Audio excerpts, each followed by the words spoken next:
Hello and welcome back to DM Prep. My name is Ian and today I'll be prepping episode 21 of the Gilded Troll Plays Curse of Strahd. When last we left off, a whole lot of shit happened. So I haven't done DM Prep in like 3 weeks or something. So I think the last thing that I actually prepped for was Irina dying. And I'm already overheating, so this is coming off. So the last thing I prepped was Irina dying. Last thing I prepped on stream, that is, was Irina dying. So in the meantime, Irina died. They killed Rahadin. They went to the werewolf den, met their fated ally, Zuleika Torinescu. And then they met Nixie Nod, which was Steph's old character from our Avernus campaign. She came to Barovia to recapture Gargouth and imprison him in a shield. So that's cool. So you know that's essentially where we left off. They fought Nixie and her shambling mound Moundy, and managed to avoid killing it by casting sleep on it. And apparently, it's not immune to unconscious, so that's cool. I don't think any creature is immune to unconscious. I don't think that's a thing. But they managed to recover the shield, and now we're basically at the point where it's like it's end game. We need to figure out like where we're going from here. So I posed a question to my group about 45 minutes ago, and they're still talking about it on Discord. But there've been enough. There's been enough conversation in the last 45 minutes that I kind of understand what they're going for. But first, I have this note over here, Homebrew Elodie's Dark Gift into D&D Beyond. That's a thing that happened last session. Elodie died, and she got a Dark Gift. So I'm going to use a Dark Gift as a template, and we're going to look up Expanded Dark Gifts. Yep, this guy. So this was an Adventures League thing, and I rolled a 6 for her. So she's got this guy. Whoa, there's no line breaks? Whoa, that's cool. So Dark Gift. What do we want to call this? Imposing disadvantage on perception checks that rely on hearing. As an action, you can pull an insect from your ear. That should be a line break, actually. Let's put a line break there. Elementals all have the condition immunity to the unconscious condition. Really? Fire Elemental. Condition immunity. Unconscious. No shit. Okay, cool. It is a thing. Shambling Mounds don't have it. So sleep worked, because sleep doesn't say it doesn't work. Actually, does sleep only work on humanoids? That'd be really funny. Nope, creatures. Okay, cool. Yeah, no, like there's undead and creatures immune to being charmed. Is the Shambling Mound immune to charm? Whoop, don't want that. Are Shambling Mounds immune to charm? No, they're not. Cool. So yeah, there's no reason the sleep wouldn't work. So the question is, what do we want to name this? Bugs in your ears. Dark Gift. I could just call it Bugs in Your Ears, but I think I should come up with something a little bit more evocative than that. Well, we're going to put Bugs in Your Ears for now. Someone wants to come up with a cool name for that, then please tell me. So I am going to get rid of all these tags. I don't know what the hell they're about. Goodbye. Brain Crawlies. They're not really... Whispers of the Swarm. Damn it, Shadows. Why are you so good at this? Yeah, that's... Jesus, that's good. We're gonna go with Ear Wiggles. Yeah, Jesus, Whispers of the Swarm. That is crazy good. So we're gonna get rid of all these modifiers and these spells and shit. Because this gift doesn't do anything like that. But what it does do is it gives you an action that allows you to pull a bug out your ear. Swarm Keeper's Friend. Sure. Not gonna lie, Fessler, I've never seen that movie. Mostly because I'm not really into Star Trek. Sorry. So Swarm Keeper's Friend. Activation type is an action. It is not an attack. Is not affected by martial arts, doesn't have any of these nonsenses. Limited use, maybe? Okay, so let's throw, what the? Oh, weird. The description pulls out all these unnecessary line breaks, and then I can copy paste. That's cool.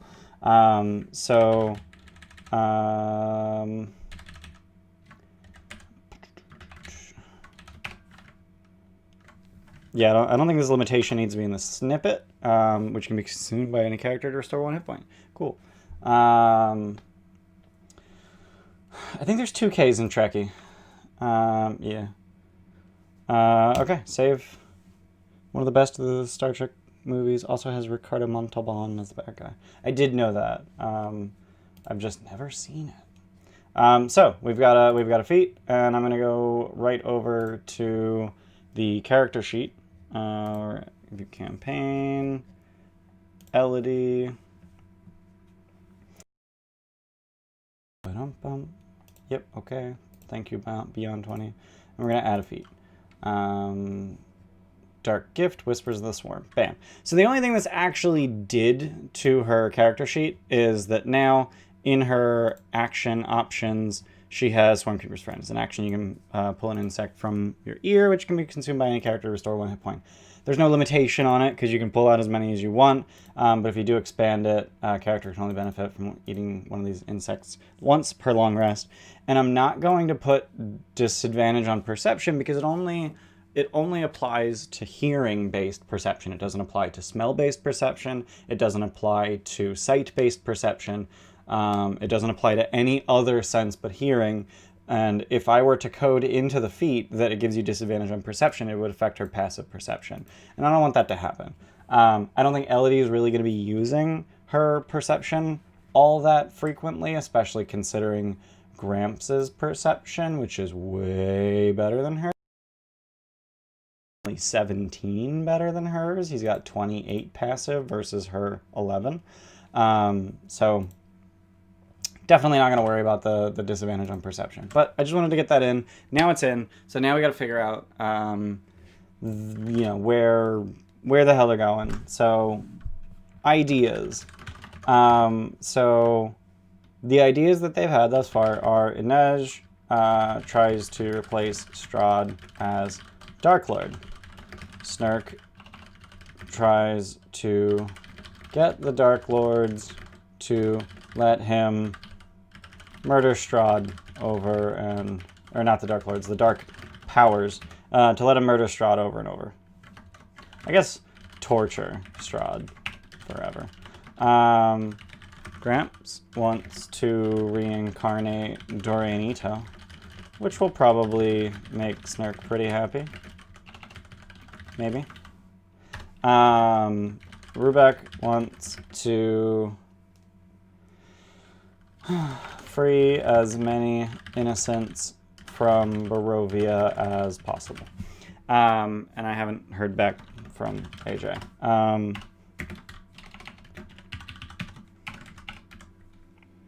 So those are the things that the players want to do. And also this is named very poorly because the session's actually on the 6th. So I'm actually going to... I wonder if Snurk's motivations will change if Gramps brings back his master. Yeah, I have a feeling it will. But I don't want to... 6. Yeah, 1206. I don't want to, tell Bayless that ahead of time. Because that would kind of spoil a really big moment. So... Gramps did get some of Dorian Ito's ashes, so let's look up reincarnate. Touch a dead humanoid or a piece of a dead humanoid. Cool. Provided the creature has been dead no longer than 10 days. They've only been in Barovia for 7 days, so probably. Depends on how long ago Dorian Ito became a vampire, because that was when he actually died. Undeath is not death. The other thing is, maybe Dorian Ito has already reincarnated in Barovia as an infant, because that's a thing that happens. Soul. Hapless Souls of Barovia. Soul. No, maybe in here. Soul. Ugh. Souls of the dead are trapped as souls of the living. They become caught in the mist and can't travel to the afterlife. When a humanoid who has been dead for at least 24 hours returns to life, either by way of a spell or some supernatural means, it gains a random form of indefinite madness brought on by the realization that its spirit is trapped in Barovia, likely forever. Cool. So let's figure that out. He's also going to wake up screaming, which I probably should have had everyone else doing, but whatever.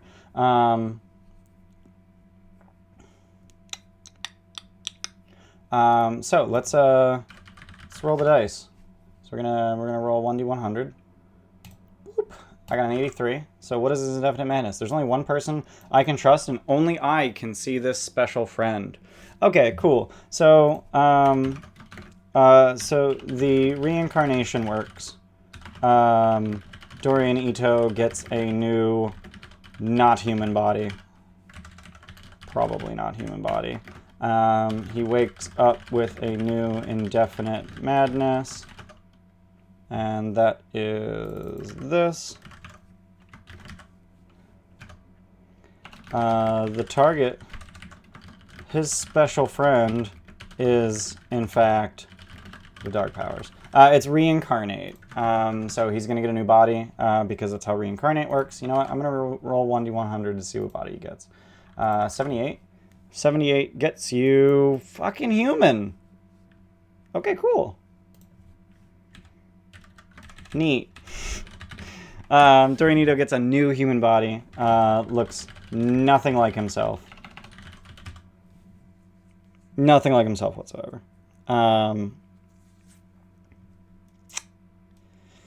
Woof. Don't know how Snurk's gonna respond to that. That's gonna be interesting. Because he is gonna be human. He's gonna be male. This doesn't say that you can change sex. You just change your race. And he has rare oils and unguents, which he can use to cast the spell. An update to reincarnate. Oh, jeez, it's big. Pass. there's no need for that here.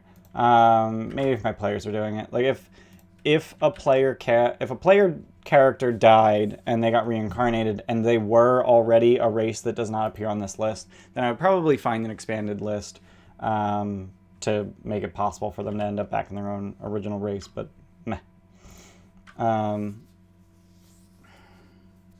Okay.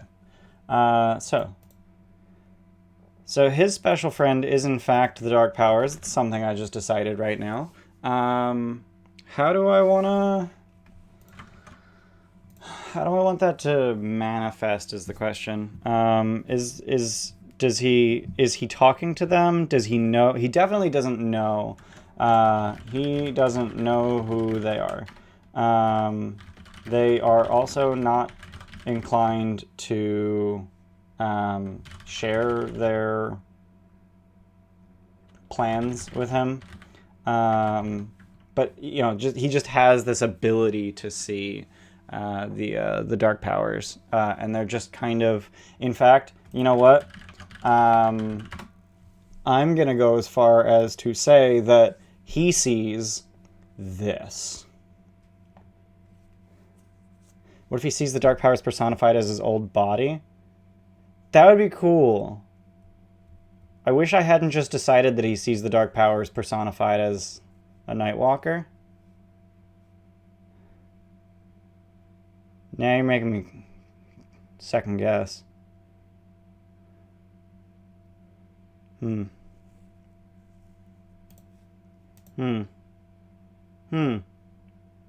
Yeah, we're gonna go with his old body. He sees the Dark Powers personified as his old body. We're gonna go with that. That's cool.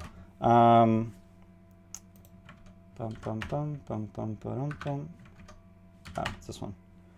As far as madness goes, old body's great. Yeah, I like that. So this is actually what I was looking for. Only about 1 in 10 have souls. When a being with a soul dies in Barovia, a soul remains trapped until it's reincarnated. It can take decades. Okay, cool. So that's fine. Barovians who share the same soul regenerations tend to look alike. Yeah. Hey, that one guy, how's it going? Yeah, fuck work. Don't skip work. Be stream. No, it's fine. So Strahd needs loyal subjects. Barovian without souls are empty shells created by his consciousness. They're physically indistinguishable. They tend to be bereft of charm and imagination, seem to be more compliant and depressed than the others. They dress in drab clothing, splash color, individuality. Barovian woman, soulless or not, can give birth. Childborn Barovia might have a soul, even if one or both parents do not. Okay, are we going to call you on her? Okay. Which Barovians have souls and which don't is left up to you. Neat. And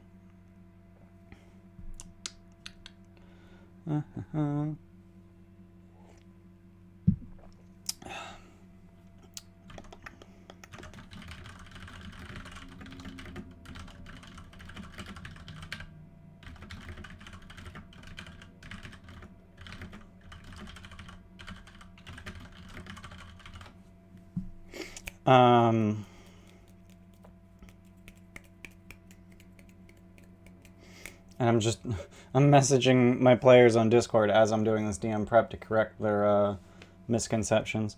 It's fine. It's fine. We're good. So he sees the dark powers personified as his old body. Rubec wants to free as many innocents from Barovia as possible. He intends to go to Madam Eva to find out how. So, you know, the question here, the question inherent here is, let's go, we have the Lance Barovia up. So this is essentially the one paragraph that I'm kind of ignoring, is that, it's not even a paragraph, it's a sentence. If Strahd is defeated, the frog that surrounds Barovia fades away. Not a thing in my game. Not happening. So. Okay, areas of Barovia. So I want area G, which is the Tserpool encampment. So the big question here is whether these Vistani encamp are in league with Strahd. Okay, so these guys are in league with Strahd, so they are not willing to help the players in any way. Madam Eva is essentially the only Vistana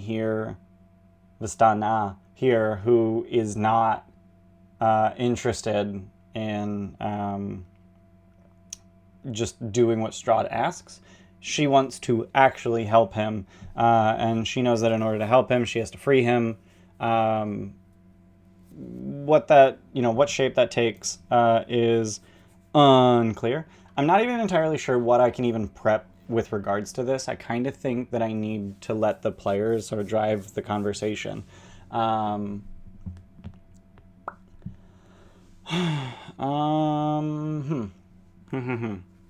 Give to somebody happy number. Oh, it's first of the month. Yeah, it's first stream of the month. I was like, why is there no one on the leaderboards? Because the month just started. It's the leaderboard reset, and I don't have an alert box because Streamlabs hates Linux. Yay. So the only way I want to give them to allow them to leave is with a Vistani soul inside of a ring of mind shielding or other vessel. Madam Eva is the place to go. I just don't think they'll go there. I mean, Rubec wants to go there. So I'm hoping that Rubec will be a sufficiently powerful personality to push them to go there. So Inez tries to replace Strahd as Dark Lord. Her plan is to use the knowledge of Lichdom to become powerful enough to gain the Dark Powers notice. She will likely try to get Exathanter to cast Wish to craft her a phylactery. He will refuse. The only way she can get a wish is to find the luck blade in the catacombs. She does not know this.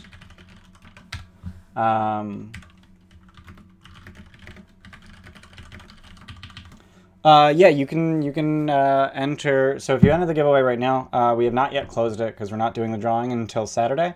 So if you enter the giveaway now, that'll be for November's giveaway, which is a digital copy of Tasha's Cauldron of Everything. Actually, did we figure out what December's giveaway is, Steph? I think think I figured it out. I can't remember what it was. I don't remember.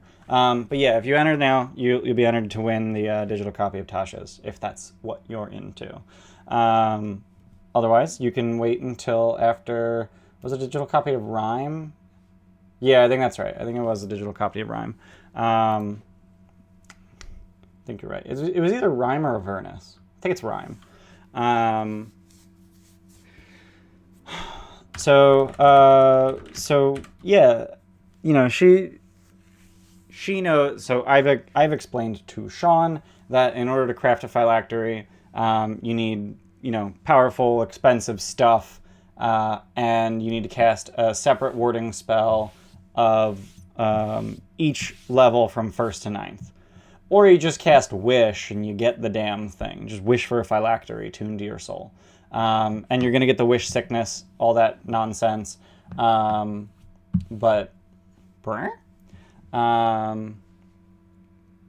yeah, so yeah, she needs a wish because she's not a 17th level spellcaster. So, so she knows that she needs a wish. So Sean's plan is to talk to Exithanter and hopefully get him to cast Wish for her.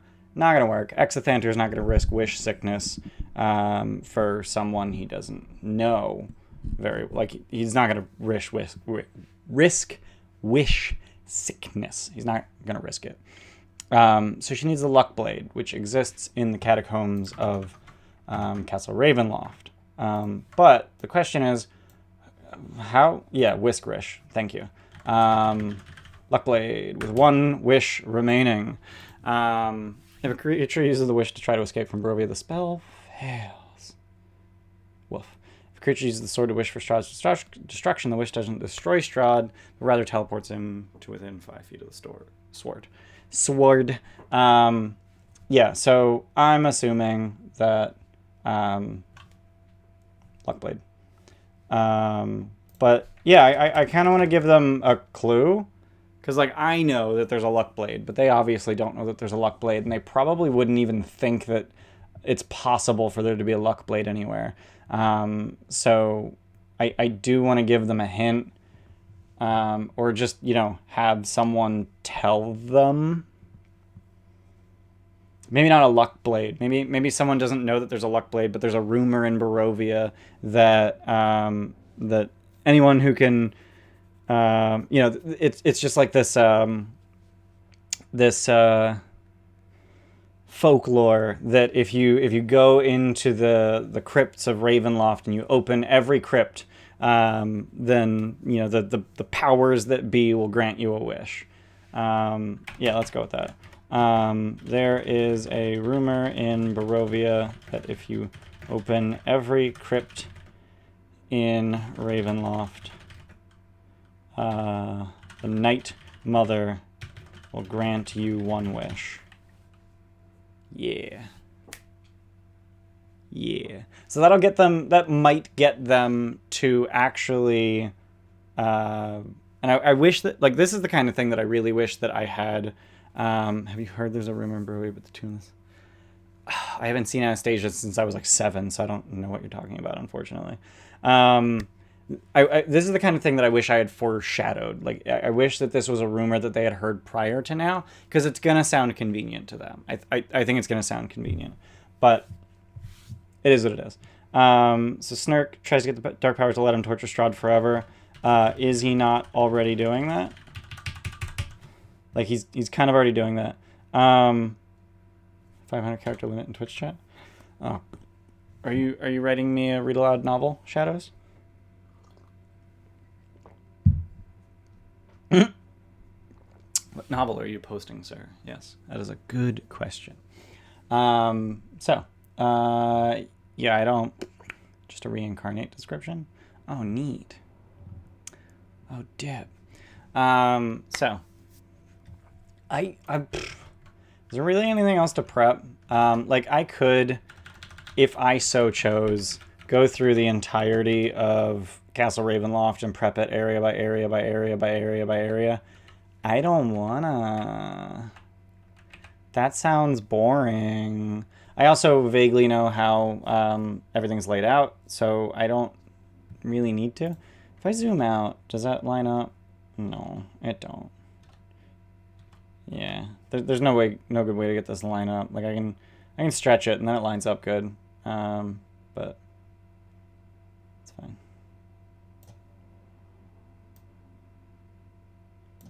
Snurk holding the ashes in a container. So Snurk actually buried the ashes, but Gramps, last session, Gramps requested that they go back to the winery so that he could collect some of Dorian's ashes. So he did do that. Yeah, the castle is fucking huge. It's like 85 areas, and then one of them is literally like, like if you go into the dungeon, the catacombs, K84 has like 40 crypts in it. Like this is all K84. Like it's literally 45 pages of Castle Ravenloft, and it's like, I don't think it's going to be this huge dungeon crawl because I made sure not to put any of the fated items in here. So they're not really looking for anything in Ravenloft. They don't need the Tome of Strahd, they don't need the Sun Sword, they don't need the Holy Symbol of Ravenkind. The only thing they need, actually, is the balcony, and that's stupid easy to find. It's right here. Dorianito? Dorianito? Dorianito? Is that what you're getting at? Is that yeah, Dorianito. Yeah, Dorian Ito. Yeah, it's a vaguely Japanese inspired name. But yeah, they just need the balcony. And that's about it. Let's see, what's the read aloud for the Overlook? Dark clouds overhead drizzle constantly. A flagstone avenue passes between empty outbuildings, leading to a stone-paved overlook. The overlook has a low stone wall adorned with outward-facing gargoyle carvings. Flash of lightning illuminates the dismal village of Barovia, its rooftops visible above a smothering blanket of fog 1,000 feet below. Underneath the platform on which you stand, about 100 feet down, a stone construction protrudes from the cliff face. 3 dirt-caked windows are set into it. So, for those of you who aren't aware, they're referring to this guy. Like this overlook is very artificial. Like it was deliberately built there with a buttress. But this window here actually goes down to the tomb of King Barov and Queen Ravenovia. So let's see if I can find a map. The map. Where's the map? Where is the map? There's the map.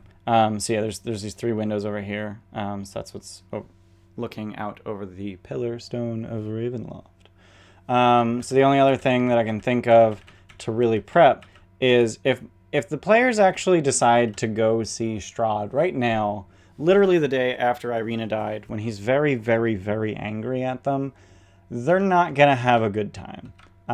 So they're going to make it into Area K7, which is the entry, and they're going to get attacked by 4 Red Dragon Wormlings, as well as Strahd himself. So as soon as they're in, like the front door will be open, but these doors won't be. And then the front doors will close and lock, and then Strahd will slide through a wall, and the gargoyles will come down and fight. And then the players will most likely defeat Strahd, because, let's be real, they're level 10, they have the Holy Symbol of Ravenkind, they have the Sun Sword, they have all this crap that just makes him not even remotely a threat. So they'll beat him, but he will legendary action just fly through a goddamn wall, and then fuck off. And then they can find him at the Overlook, as has been foretold. And Shadows decided to bypass Twitch by sending me things on Discord. Over an hour, as the magics gather and charge the air, you watch as the ashes held disperse into the air, coalescing and taking the shadowy form of a figure, eddying off of the breezes, brushing off the trees, picking up motes of dust and ground litter, leaf and vine from the surroundings. Water pools and footstep impressions as a dirty, slushy form is sculpted from the ground like clay, gradually formed with details. scars, creases, blemishes, and hair, imbuing it with life, but not quite in the form of Dorian Ito. Digging it. Gonna steal it. Gonna steal it.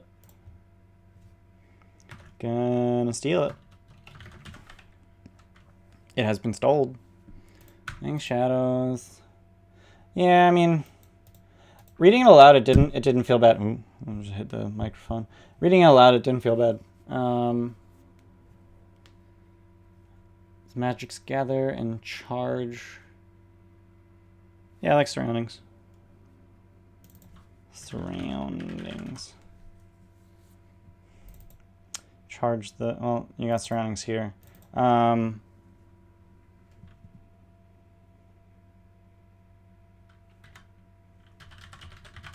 just going to put in brackets environment. And if I can't come up with a better word, I'll just use environment. But basically what I want this to do is, like if they cast it right here when they're on the shore of the lake, I'll say the lake shore. You know, it depends on where they cast it. If they're indoors, I'll say charge the room, whatever. So yeah, I'll just leave that there so to tell me to change it up based on where they are. So yeah, my expectation is if they go to Ravenloft, they're gonna fight like literally as soon as they get inside. They're gonna fight, you know, the 4 red dragon wormlings and Strahd. And I think it's gonna, like, 4 red dragon wormlings are not pushovers. Like, their fire breath hurts. It's only a 15-foot cone, but it is 7d6 fire damage. Inej will probably take exactly 0 damage. But when's Shadow's going to write his own adventure and publish it? That's a very good question. It's a very good question, Ramber. But yeah, like, you know, drop all 4 of these fire breaths in one turn, and then they'll get, the players will get a turn or 2, and then it'll bite one of them. Like, they'll take a good deal of damage in the 2, maybe 3 rounds they're alive. Bump, dump. I think I'm just about done prepping. Let's see if the players have come up with anything else in the half hour that I've been live. Not really. In fact, I haven't said anything in the last 15 minutes. That's worrying. But yeah, like it seems pretty clear that they have an idea of what's going on. They each have plans for what they want to do next session, and it's really just a matter of them as a group deciding what they're actually going to try to do. And I feel like I've, you know, sufficiently prepared for as many... I still don't know what Elodie wants. Yeah, I feel like I've prepared for as many of those things as I can prepare for right now. So, yeah, that's... I think that's about it. Thanks for being here, and we'll see you guys in a few minutes. I'm gonna take a break. I'm gonna go to the bathroom, and then I'm gonna start doing Odyssey prep. So don't go away. And if you're watching this on YouTube, thanks for being here. Check out our Twitch channel. I'm live 4 days a week. Thursdays I do DM prep for Curse of Strahd and Odyssey of the Dragonlords. Saturday I do we play Odyssey of the Dragonlords. Sundays we play Curse of Strahd. And then Mondays we play Rime of the Frost Maiden. You can check out our whole schedule over on our Twitch channel. We've got a Discord, we've got a Twitter, we've got an Instagram, we got all these things. All the links are in the description. If you're on Twitch right now, don't go anywhere. I'll be back in just a few minutes. And see you guys next time. Bye.